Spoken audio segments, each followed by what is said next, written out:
Pollinator Power Party. I am Sara Wittenberg and I work for Pollinator Partnership. I'm coming to you today from Northwest Arkansas.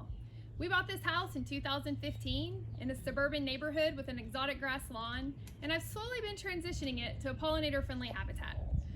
The side yard had a load of rock dumped on the surface, so it couldn't be mowed and remained wet for much of the year. A lot of time digging and redistributing rock later, and this is what I have. In early May, you can see a lot is not yet blooming. We have southern crabapple, Malus angustifolia, spicebush, and chokecherry to bridge the gap for those early emerging pollinators, coupled with a bee yard offering clover and dandelions. Here we have some soon-to-be blooming forbs, such as lanceleaf coreopsis.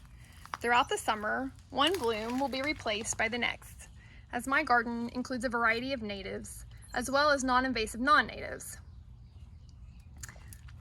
There's orange butterfly weed, host plant for the monarch butterfly, coreopsis, gray-headed coneflower, Ratibida pinnata. Soon, this trellis will be overtaken by Virginia creeper, and in front of it, Rudbeckia hirta, black-eyed Susan. Here is spiderwort, which has just bloomed. There's New England aster, tall garden phlox. In the back, goldenrod, and another monarch host, some common milkweed. I like to use violets to fill in, as they are host to our state butterfly, the Diana fritillary. Behind me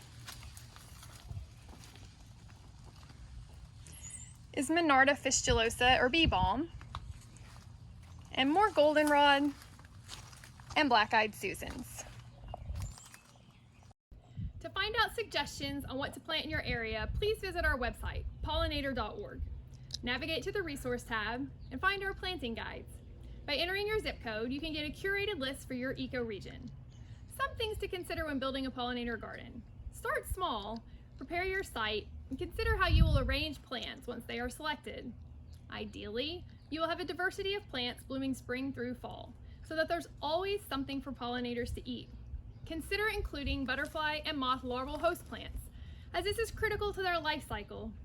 In addition to 3 milkweed species in my yard, I also mentioned spicebush, host to spicebush swallowtail, and most recently, I planted a Dutchman's pipevine, host to pipevine swallowtail. The more you incorporate, the more species you benefit. Speaking of life cycles, include nesting habitat in your yard or garden. 90% of our native bees are solitary, 70% are ground nesting, and 30% are cavity or stem nesters. It is important to leave bare soil, hollow, pithy stems of expired plants, and leaves on the ground for overwintering. Consider this: your yard could be a bee's entire world. Some small bees have ranges as small as 300 meters, so make their space safe for them. Consider integrated pest management as an alternative for pesticides. By doing these 3 things, providing forage, nesting habitat, and reducing or eliminating the use of pesticides, you have already satisfied the criteria to join our bee-friendly gardening program.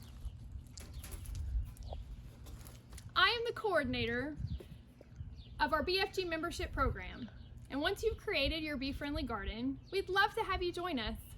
Visit beefriendlygardening.org to join today. Thank you, pollinator friends.